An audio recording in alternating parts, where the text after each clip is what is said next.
Practice Speaking Test 5. Good afternoon. My name's Darryl. Could you tell me your full name, please? My name is Sheen Lee. And what should I call you? Call me Sheen, please. Thank you. Do you work, or are you a student? I work. I do interpreting and translation. Oh. Can you tell me about your job? Well, there are different types of interpreting. There's medical interpreting, and there's legal interpreting, business interpreting, and conference interpreting, etc. They're all very different, and you get to meet different types of people.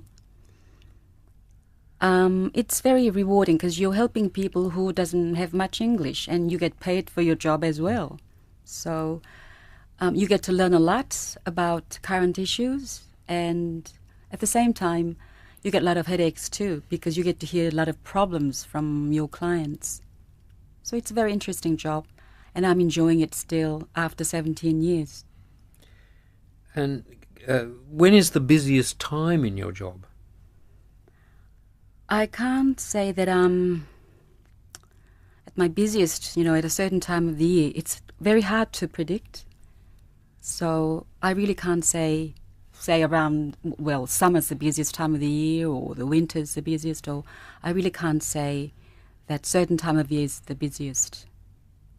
If you could change your job, what would you prefer to do? Sometimes, although I'm working and I'm helping people, and without an interpreter, I guess nothing much can happen, because there won't be any proper communication between two parties. But then again, interpreters are not supposed to give opinion. So you are left with a feeling like you're not contributing at all towards the result of the session. So if I change my job, I think I'll pick something which is completely different from interpreting, and where I can actually contribute towards the result of, the discussion. So that's what I might do in the future. You never know. What kind of music do you enjoy listening to? Well, actually, I like all sorts of music. My husband says that I've got, Catholic, taste in music. I like classical music, of course, because I played piano when I was a little girl. Actually, not just as a little girl, I still play. So I like classical music, and I like jazz, blues, even heavy metal. Whatever is good, I can appreciate it. Do you play a musical instrument? Yes, I play piano, and I play a little bit of violin as well. And what musical instruments do most people play in your home country? In Korea, I think most girls from a proper family would play at least one musical instrument, and which is normally piano. So a lot of girls would, start playing piano from the age of, say, 5 or 7. And I started playing piano when I was 6, I think. If you can play a musical instrument, does this help you to enjoy music more?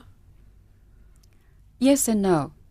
In some ways, it makes you, I guess, take in music, and when you listen to the music, you know how to appreciate it properly.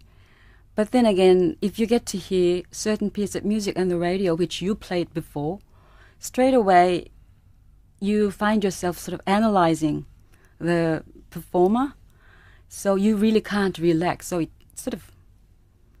it's not maybe enjoyable as much. It becomes a chore. Your mind is at work, analyzing and assessing the performance. So I guess yes and no. Thank you. Now I'd like to ask you to speak for 1 to 2 minutes on a topic. You have 1 minute to plan your answer. Here is a pencil and paper to make notes. Here is your topic. I'd like you to describe your favourite teacher.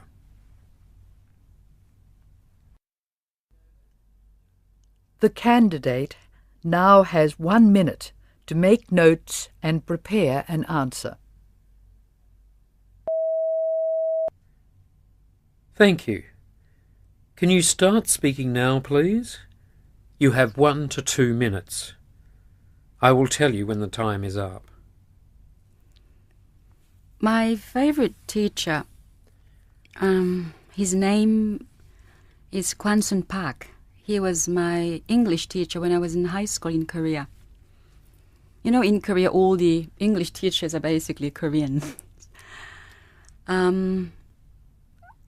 He was my teacher for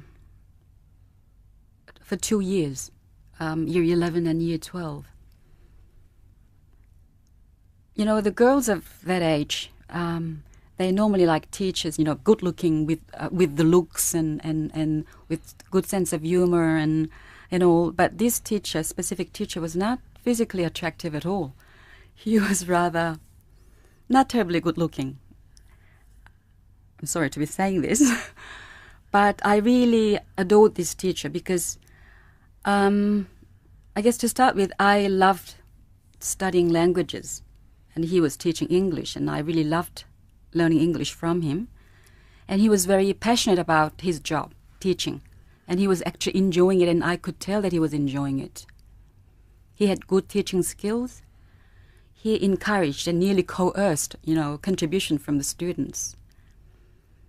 And you can actually be quite sure, sitting in his class, that when you give answers, how silly that might sound, you'd never be laughed at or anything.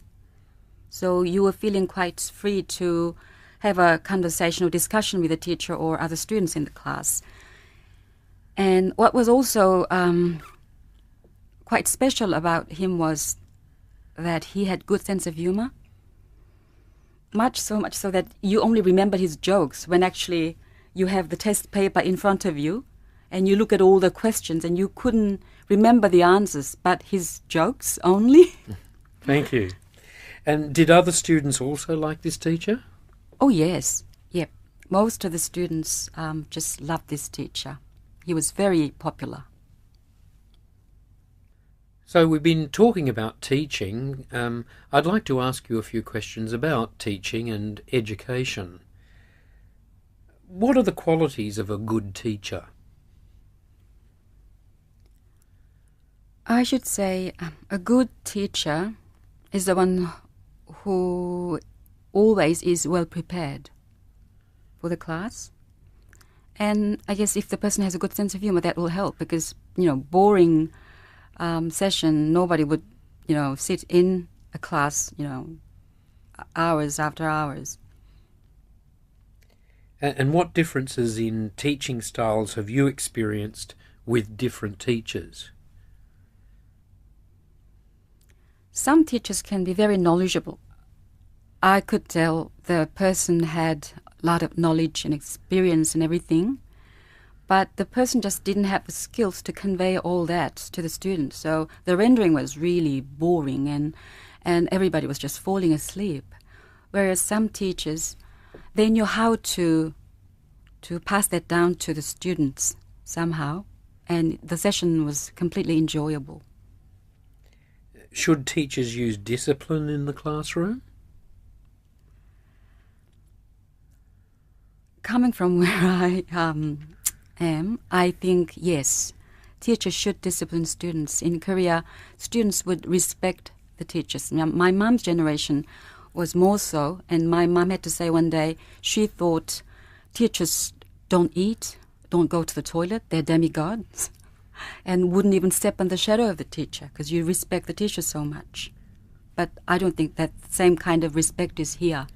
And students sometimes misbehave during class hours, and I just find it hard to understand. There's not enough respect for the teacher and also for the learning itself. Mm-hmm. And can students learn from computers? I guess yes and no. I see my children, they're sitting in front of the computer, sometimes writing their essays and getting information through the net. In that case, I guess computers can be educational and helpful. But sometimes I see my son sitting in front of a computer hours after hours doing, video game. I don't think in that case computer's educational or helping. Mm-hmm. Can you describe the education system in your country? In some ways it's quite similar to the Australian education system. The only difference I can tell straight away is kindergarten is not part of the primary school education in Korea, whereas here you start from kindergarten. And 3 years, we call it junior high, and then 3 years high school, and then 4 years, normally 4 years university education, tertiary education. So I don't think there's that big difference between two systems. When should children start formal schooling? Formal schooling, I guess it starts in Australia from the age of 5, whereas in Korea from 6.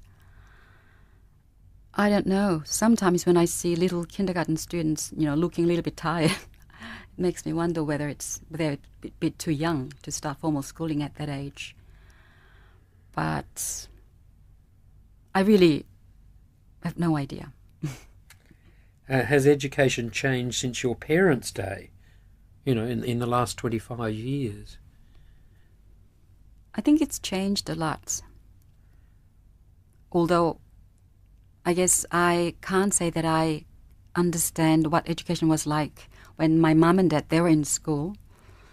But definitely, well, I'm talking about Korean situation. In Korea, you have to study many, many more subjects than your father or your mother would have, in the past. And you use different equipment, like computers and things, all these audio-visual sort of teaching material. I guess in that way, education's changed a lot. Okay, thank you. That is the end of the speaking test.